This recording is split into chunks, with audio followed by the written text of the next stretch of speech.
Jalan pintas sering diambil orang demi mendapatkan kekayaan secara instan. Tidak peduli jalan tersebut sesat, yang penting bisa menikmati hidup dengan kekayaan melimpah ruah.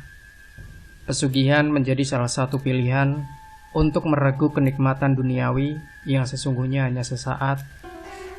Kisah Warta 56 tahun menjadi bukti nyata bahwa praktek pesugihan memang benar adanya, dan semua itu berakhir tragis.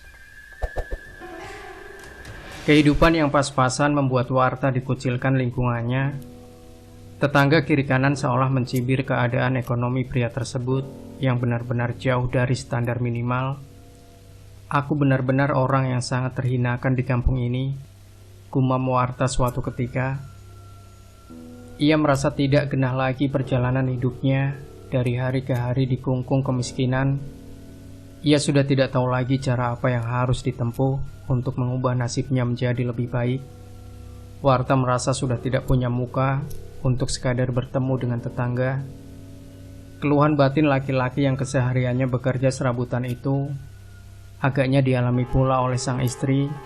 Sebut saja namanya Tuti, 42 tahun, sang istri tercinta, juga dilanda rasa bosan hidup dalam serba kesusahan. Keimanan pasangan suami istri itu pun goyah. Atas seorang sahabat lama, Warta disarankan untuk menemui orang pintar di sebuah kota kecil di selatan Jawa Barat. Sang teman bilang orang pintar tersebut sudah kondang di kota itu sebagai dewa penolong bagi mereka yang mengalami kesusahan di berbagai hal. Tidak lagi berpikir panjang dan tidak pula menimbang baik maupun buruk saran si teman tadi, Warta segera mencari uang untuk ongkos naik bis menuju kota tempat tinggal si orang pintar. Alhasil, selepas asar, Warta tiba di kota tempat si orang pintar tinggal. Pintu rumah ia ketuk. Kali ini terdengar suara orang berdehempelan dari balik pintu. Sedetik kemudian daun pintu terbuka lebar dan menunjukkan seraut wajah yang sudah dipenuhi gurat ketuaan. "Masuklah anak muda," sambut orang tua menyilahkan Warta masuk ke dalam rumah. "Duduklah," ujar si orang tua yang mengenalkan namanya Mbah Jenggot. Jenggot orang tua itu memang sangat lebat, tumbuh hingga di atas dadanya. "Terima kasih, Mbah," ujar Warta sambil duduk di atas hamparan karpet plastik.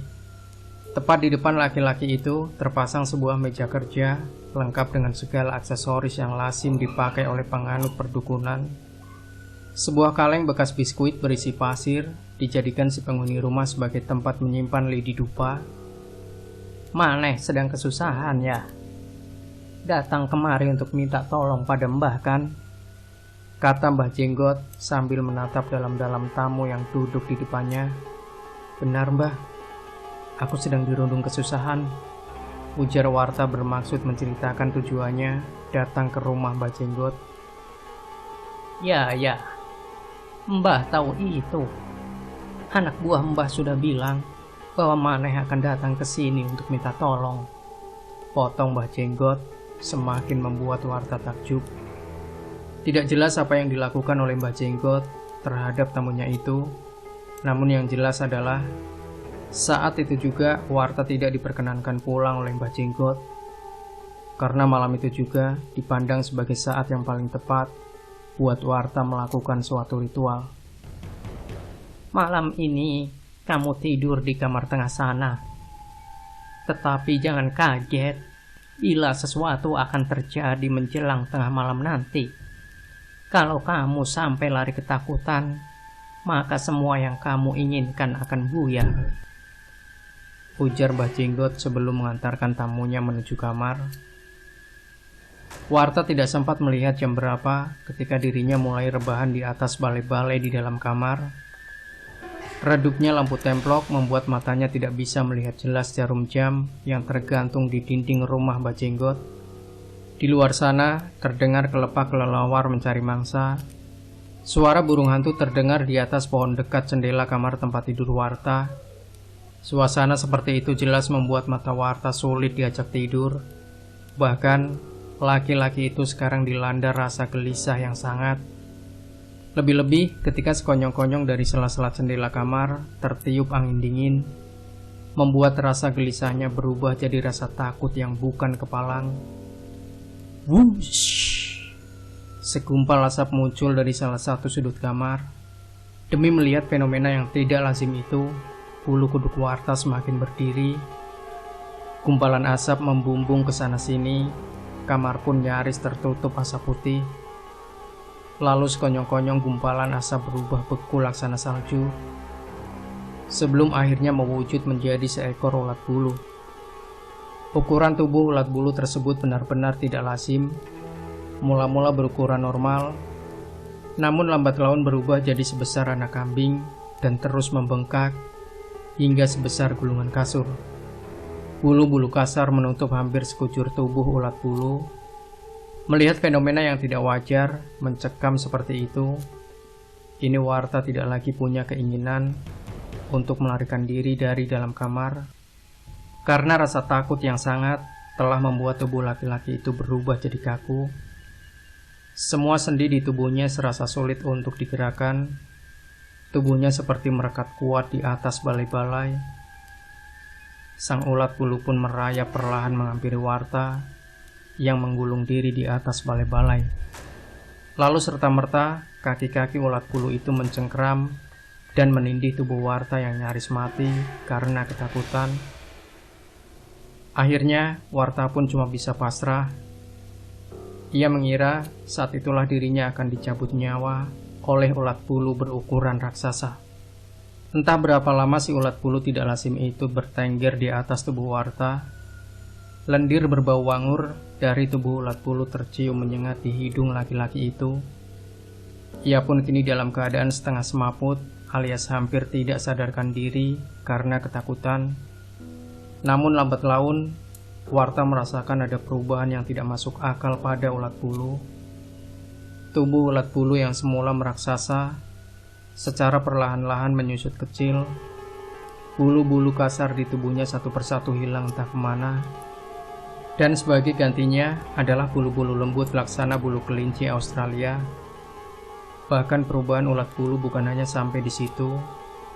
Wangi tubuhnya pun kini berubah jadi aroma eksotis yang sangat menggoda selera birahi.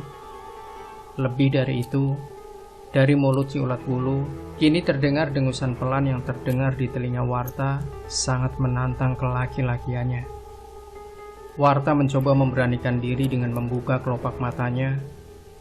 Meski dengan tubuh menggulung di atas balai-balai, ia bisa merasakan sentuhan kulit lembut seorang gadis cantik di atas tubuhnya. Benar, kini tubuh ulat bulu telah berubah jadi sesosok perempuan cantik, laksana bidadari yang turun dari kayangan. Kaki kasar ulat bulu telah berubah jadi jemari lentik yang menelusuri setiap lekuk tubuh Warta. Rambut wangi perempuan cantik itu menyapu wajah Warta. "Berikan aku kehangatan, wahai pria jantan."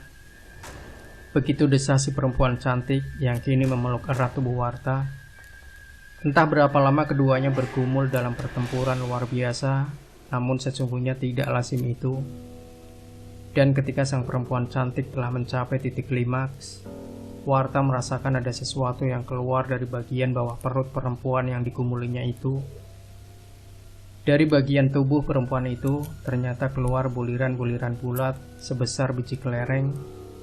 Seiring dengan selesainya permainan asmara yang sangat membara, tubuh si perempuan ayu itu pun menggelosor menjauhi balai-balai.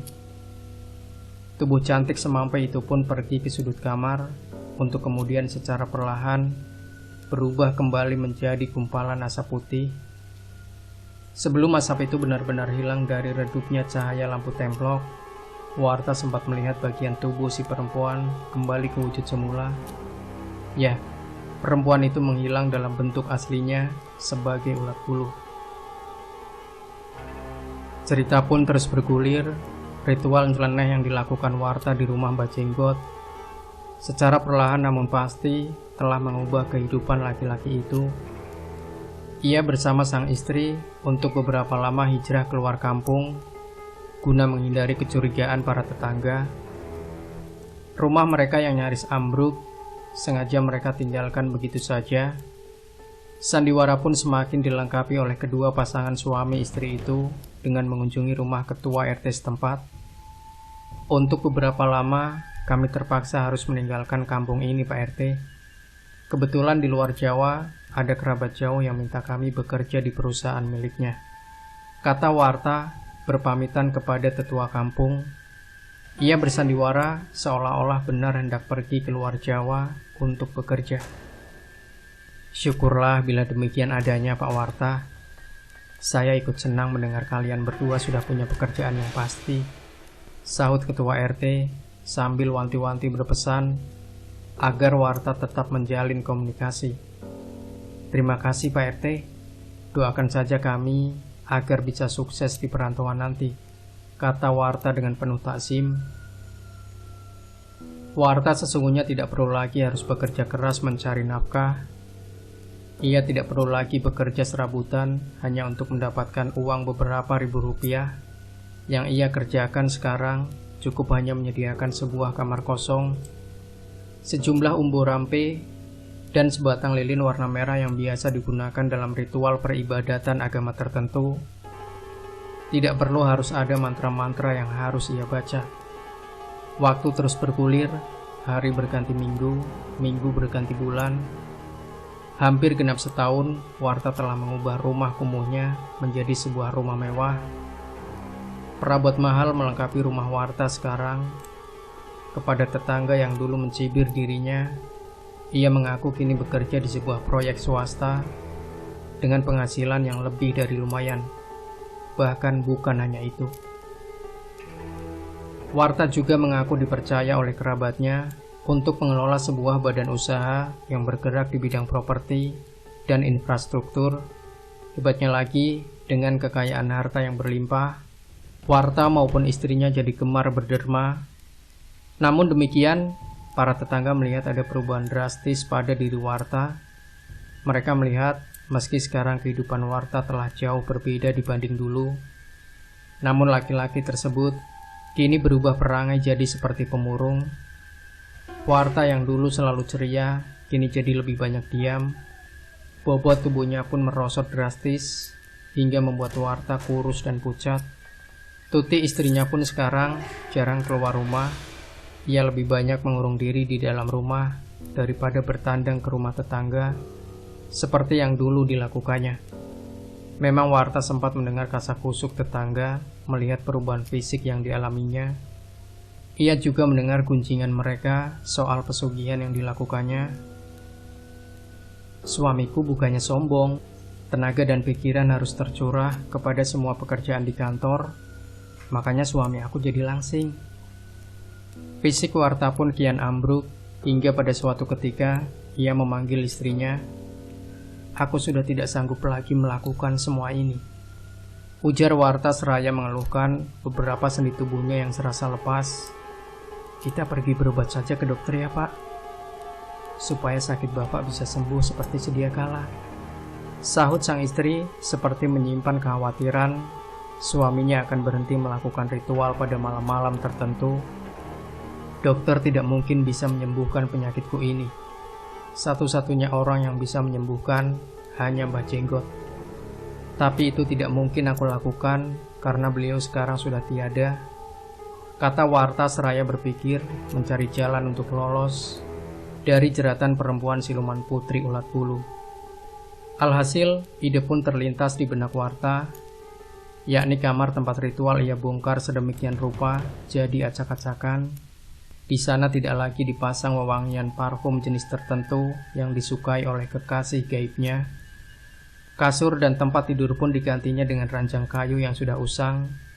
Namun ide Warta yang cemerlang itu rupanya tidak berarti apa-apa. Buktinya, pada malam Jumat pekan lalu, sang siluman tetap bertandang ke kamar untuk minta dipuaskan syahwatnya. Warta, kemarilah. Rengek perempuan siluman mencari Warta yang malam itu sengaja memilih tidur bersama istrinya di kamar depan. Kamu telah mengkhianati perjanjian, Warta, kata siluman ulat bulu geram. Sedetik kemudian, tubuh ulat bulu melompat ke depan dan mencekik leher Warta. Sekujur tubuh laki-laki itu pun dicabik-cabik dengan sengatannya yang mematikan. Nasib serupa dialami istri Warta. Perempuan yang sudah terbius kemewahan duniawi sesaat itu mati dalam kondisi tubuh yang sangat mengenaskan. Teriakan minta tolong hanya berhenti sampai tenggorokan mereka. Keesokan harinya, seisi kampung pun dibuat geger. Aparat kampung, polisi, dan sejumlah wartawan datang ke rumah Warta yang terletak di ujung desa. Masing-masing mencari tahu penyebab kematian tragis yang dialami oleh pasangan suami istri tersebut. Namun hingga cerita ini ditulis, mereka tidak menemukan pelaku pembunuhan sadis itu.